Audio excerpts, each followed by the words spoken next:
राधा स्वामी दयाल की दया। राधा स्वामी साहब। प्रेम पत्र राधा स्वामी पहला भाग। वचन 52वां।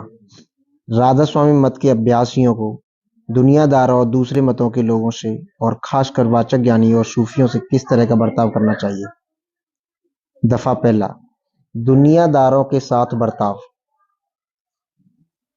परम पुरुष पुरंदनी हुजूर महाराज फरमाते हैं कि राधा स्वामी मत के अभ्यासियों को दुनियादारों और बिरादरी के लोगों से जरूरत के मुआफिक बर्ताव करना चाहिए, यानी गहरी प्रीत के साथ इनसे जल्द जल्द मिलना चाहिए और बहुत देर इनके साथ बैठना नहीं चाहिए।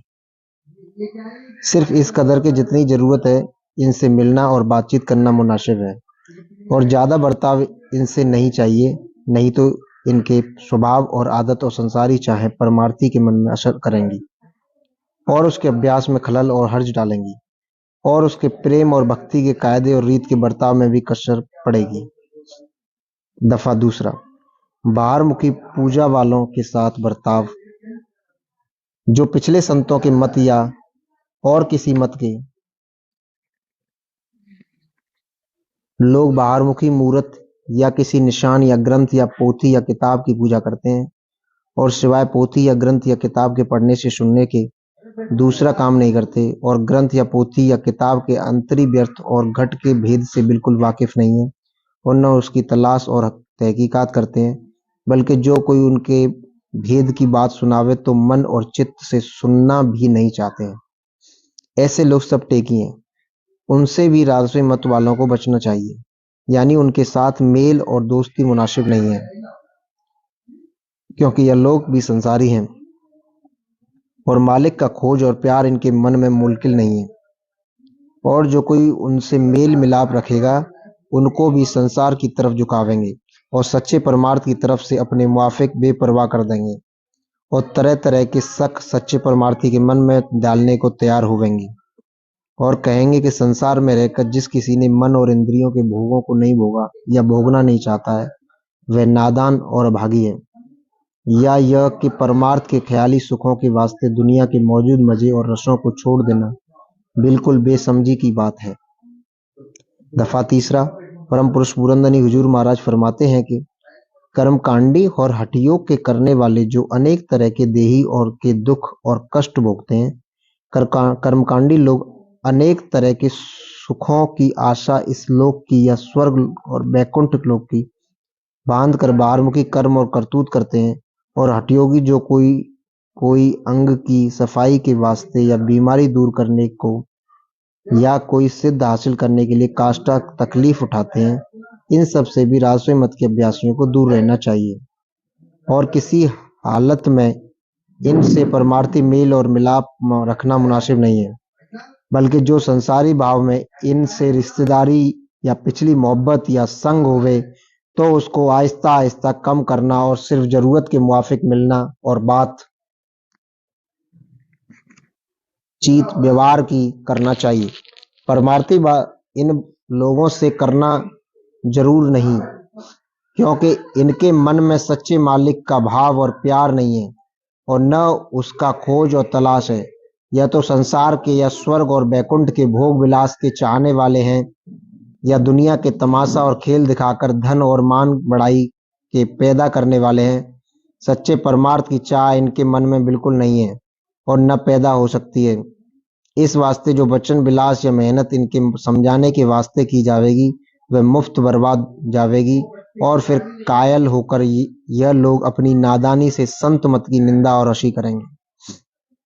दफा चौथा। परम पुरुष पुरंदनी हुजूर महाराज फरमाते हैं कि अंतरी सुरमिरन और ध्यान वालों के साथ बर्ताव। ये लोग अंतर में नाफ या हृदय के स्थान पर सुमिरन या ध्यान करते हैं, या नाम की जर्ब लगाते हैं, या नाम की धुन नीचे से उठाकर दोनों आंखों या दोनों भवों के मध्य तक पहुंचाते हैं, या दाएं बाएं सुर से पूरक रेचक करके गायत्री मंत्र या दूसरे नामों का कुंभक के साथ सुमिरन करते हैं, मगर इस अभ्यास में ठहराव 2, 3 या 4 मिनट से ज्यादा नहीं होता, और जो कि ध्यान करते हैं उसमें भी स्वरूप या स्थान का भेद सही नहीं जानते। इस वास्ते इन सब का अभ्यास इन्हीं स्थानों में पिंड के अंदर खत्म हो जाता है। दफा पांचवा। परम पुरुष पुरंदनी हुजूर महाराज फरमाते हैं कि यह सब लोग अपने तय अंतर्मुख अभ्यासी समझते हैं और इस कदर सही है कि इनके अभ्यास में सफाई और कुछ रस अंतरी हासिल होता है, पर संत मत में यह भी बाहरमुखी शुमार किए जाते हैं क्योंकि इनका अभ्यास नीचे के घट यानी 6 चक्रों की हद में है। इन लोगों से भी राजस्वई मत के अभ्यासियों को परमार्थी मेल मिलाप रखना जरूरी नहीं है। दफा 6वां।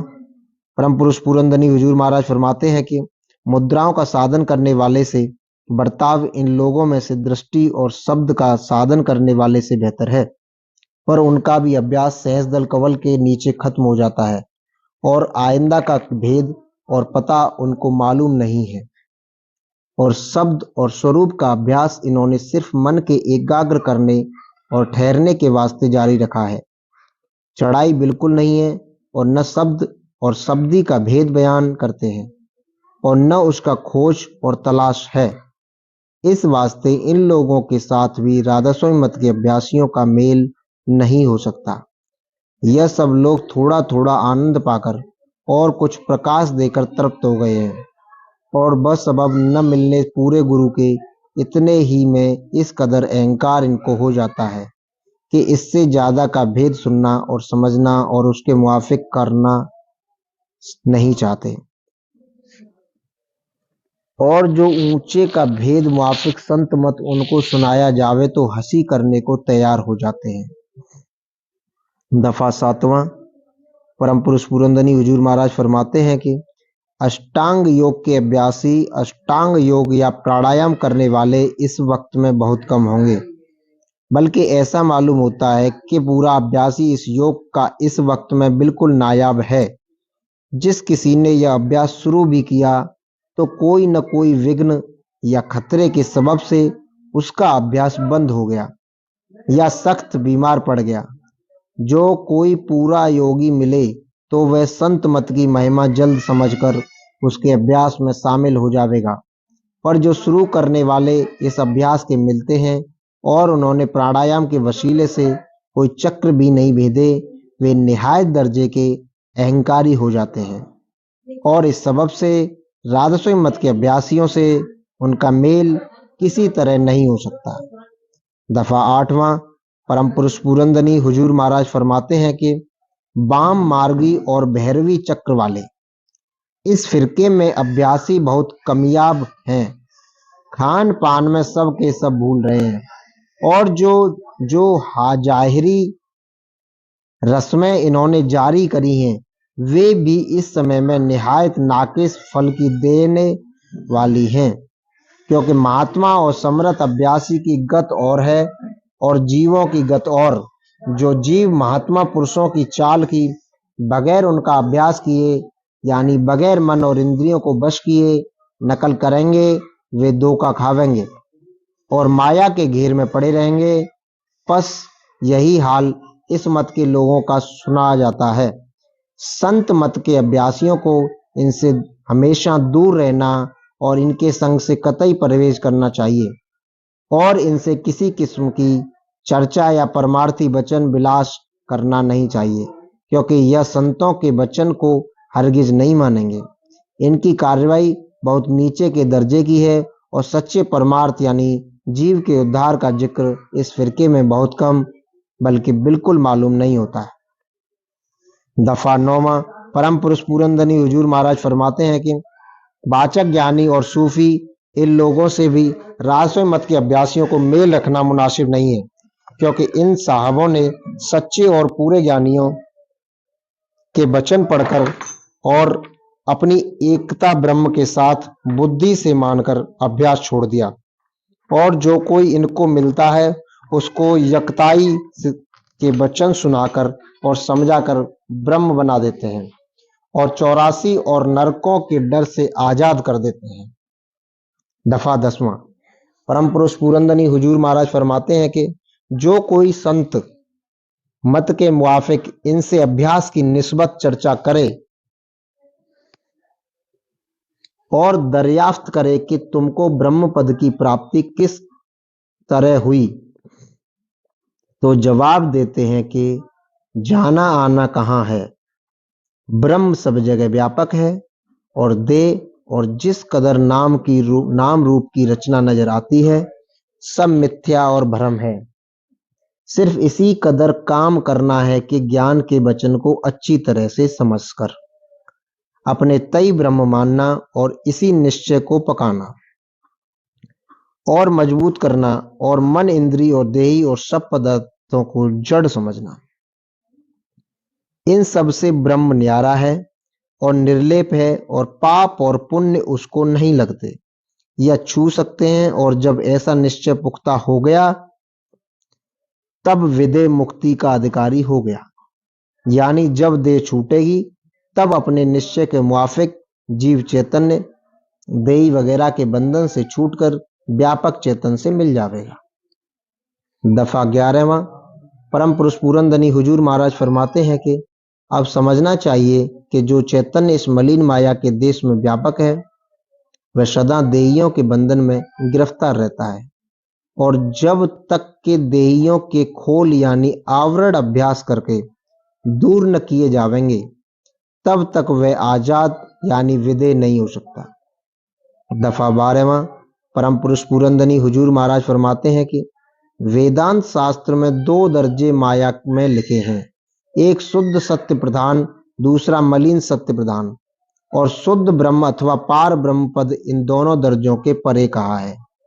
और वास्ते जुदा होने माया के देश से योग अभ्यास की हिदायत की है कि अपने प्राणों को 6 चक्र के पार चढ़ाकर ब्रह्म का दर्शन करे और फिर वहां से पार ब्रह्म पद में पहुंचे, तब सच्ची मुक्ति हासिल होगी और तब ही शुद्ध ब्रह्म के साथ एकता होगी। उस वक्त जो वचन के यह वाचक यानी पोथियों के पढ़ पढ़ के कहते हैं सच्चे दर्शेंगे, यानी सच्चा योगी और अपने आप को वहां ब्रह्म स्वरूप देखेगा और वही ब्रह्म तमाम नीचे के देश यानी रचना में व्यापक नजर आवेगा। और जब तक कि कोई अभ्यास करके ब्रह्म और पार ब्रह्म पद तक न पहुंचे तब तक एकताई के वचन कहना सिर्फ जवानी जमा खर्च है। असल में उनकी हालात नहीं बदलती, यानी अज्ञानियों के मुआफिक यह वाचक ज्ञानी भी अविद्या के घेरे में रहकर मन और इंद्रियों के कहे में चल रहे हैं और ब्रह्म या आत्मा का आनंद एक जर्रा भी इनको प्राप्त नहीं होता और न अपने रूप को देख सकते हैं और न ब्रह्म का दर्शन पाते हैं। दफा 13वां। परम पुरुष पूरनधनी हुजूर महाराज फरमाते हैं कि सिवाय इसके वेदांत शास्त्र में यह भी लिखा है कि 3 शरीर यानी स्थूल, सूक्ष्म और कारण, और इन्हीं तीनों शरीरों के अंतर्गत 5 कोश हैं और जीव चैतन्य की बैठक 5वें कोश अन्नमयी में है, जो कि सबसे नीचे और बाहर है। और वे 5 कोश ये हैं: अन्नमयी कोश यानी स्थूल शरीर, प्राणमयी कोश, मनोमयी कोश और ज्ञानमयी कोश। ये तीनों कोश सूक्ष्म शरीर में दाखिल हैं और आनंदमयी कोश कारण शरीर कहलाता है। और चौथा जीव साक्षी यानी तुरिया पद है। कारण शरीर अभिमानी जीव को प्राग और सूक्ष्म को तेजस और स्थूल को विश्व कहते हैं। दफा 14वां। परम पुरुष पूरनधनी हुजूर महाराज फरमाते हैं कि अब ख्याल करो कि 5 कोश यानी तीनों शरीरों के अंदर मनुष्य का निज रूप यानी आत्मा पोशीदा है, और जब तक इन कोशों या शरीरों यानी गिलाफों को अभ्यास करके नहीं छेदेगा तब तक अपने स्वरूप यानी आत्मा का दर्शन नहीं पावेगा। यह सब गिलाफ पिंड में है जो कि मलिन माया का देश है और जिसकी हद 6 चक्र में है। इसी तरह ब्रह्म में जहां तक कि शुद्ध माया है, ब्रह्म के भी 4 स्वरूप हैं। एक विराट यानी माया सबल ब्रह्म जो माया से मिलकर रचना कर रहा है, दूसरा हिरण्यगर्भ जो माया सबल को मदद दे रहा है और जहां से सूक्ष्म मसाला रचना का प्रकट हुआ, और तीसरा अव्याकृत जहां से बीज रूप माया जाहिर हुई, और चौथा शुद्ध ब्रह्म है। जब इन सब गिलाफों को अभ्यासों की मदद से तोड़कर पार जावे तब शुद्ध ब्रह्म से मेला होवे और वहां जो वचन सच्चे ज्ञानी और जोगेश्वर ने एकताई के कहे हैं सब सही और दुरुस्त मालूम पड़ेंगे। और जो कोई बिना अभ्यास किए हुए नीचे के देश में, चाहे शुद्ध माया होवे चाहे मलिन, उन वचनों को सुनकर और पढ़कर अपने तय शुद्ध ब्रह्म स्वरूप मानता है, यह बड़ी गलती है। और देखने में आता है कि ऐसे कहने वालों की हालत बिल्कुल नहीं बदलती, यानी उनके स्वभाव और आदत मुआफिक संसारी जीवों के हैं, और मन और इंद्रियां उन पर सवार रहते हैं, और मेलों और तमाशों और शहरों और कस्बों में उनको नचाते रहते हैं। क्या ब्रह्म या आत्म आनंद में इस कदर गति भी नहीं कि जो एक स्थान पर ठहरकर अपने अंतर में रस लेकर शांति हासिल करे। दफा 15वां। परम पुरुष पूरनदनी हुजूर महाराज फरमाते हैं कि यह भी गौर करने लायक है कि जो चैतन्य सर्वव्यापक है वह सब जगह माया के खोलों में, चाहे वे भारी हैं या हल्के, ढका हुआ है। और इस देश में जो मलिन माया का स्थान है वह व्यापक चैतन्य बहुत भारी खोलों में छिप रहा है, और इस सबब से उसकी ताकत भी गुप्त है। अब जब तक कि विशेष चैतन्य की, जिस पर के खोल हल्के हैं, मदद न पहुंचे, तब तक यह व्यापक चैतन्य कुछ कार्रवाई नहीं कर सकता, अचेत पड़ा हुआ है। इसका नमूना इसी लोक में जाहिर है, यानी जो व्यापक चैतन्य इस लोक में मौजूद है वह आप कुछ काम नहीं कर सकता जब तक कि विशेष सूरज के चैतन्य की धार किरणियों के वसीले से इस अचेत चैतन्य को ताकत देकर न जगावे। इस तरह ऊपर के और नीचे के लोकों का समझ लो, महाविशेष चैतन्य वह है जो बिल्कुल बेपर्दा और बेखोल है, जिसको निर्मल और निर्माया चैतन्य कहना चाहिए। ऐसे देश में पहुंचकर जीव चैतन्य, जिसको संत सुरत कहते हैं, गिलाफों यानी देहियों के बंधन से छूटकर अपने अमर और पूर्ण आनंद स्वरूप को प्राप्त होगा, और जन्म मरण और काल कलेश और देहियों के साथ के दुख सुख के फंदे सब कट जावेंगे और बिल्कुल दूर हो जावेंगे। दफा 16वां। परम पुरुष पूरनदनी हुजूर महाराज फरमाते हैं कि संत उस रास्ते का और एक से एक विशेष चैतन्य के मंडलों का और फिर महाविशेष चैतन्य के धुरमंडल तक का भेद बताते हैं, और फरमाते हैं कि जिस डोरी या धार पर कि सुरत चैतन्य उतरी है, क्योंकि कुल रचना धारों की है, चाहे वे धारें सूक्ष्म से सूक्ष्म है या स्थूल, और चाहे वे नजर आवे या नहीं, उसी डोरी या धार को पकड़कर अपने निज देश में उलट कर जा सकती है। और मालूम होवे कि महाविशेष चैतन्य में मंडल के नीचे जिस कदर रचना के निर्माया और शुद्ध माया और मलिन माया के देश में हुई, वह उस धार ने करी जो महाविशेष चैतन्य के मंडल के नीचे की तरफ से निकली, और फिर इसी कदर फासले कर ठहरती और बंडल बांधकर रचना करती हुई चली आई है। फिर वही धार, जिसको सूरत कहते हैं, और पिंड में उतरकर जागृत अवस्था में उसका नेत्रों में बासा है। संतों की दया से उनकी जुगत यानी सूरत शब्द योग की कमाई करके अपने निज देश में पिंड और ब्रह्मांड के परे उलट कर जा सकती है, और वहां पहुंचकर जन्म मरण और दुख सुख से सच्ची रिहाई हासिल कर सकती है। इसी का नाम सच्चा उद्धार है। और जब तक कि कोई भेद लेकर और अभ्यास करके घर की तरफ नहीं उल्टेगा, तब तक खाली बातें बनाने से उसका उद्धार होना किसी सूरत में मुमकिन नहीं है। इसी सबब से वाचक ज्ञानी और सूफी खाली रह गए और पार ब्रह्म पद तक कि जो ब्रह्मांड में है न पहुंचे, और संतों का देश तो एक दर्जे उसके ऊपर रहा। उसका भेद और पता योगी और योगेश्वर ज्ञानियों को नहीं मिला। उसका हाल सिर्फ संतों ने प्रकट किया, और जो कोई उनकी शरण लेकर चलना चाहे वह उनकी दया से उनकी जुगत की कमाई करके पहुंच सकता है। राधा स्वामी, राधा स्वामी, दयाल की दया, राधा स्वामी सहाय। प्रेम पत्र पहला भाग समाप्त होता है। अगले वचन में प्रेम पत्र दूसरा भाग शुरू होगा। राधा स्वामी।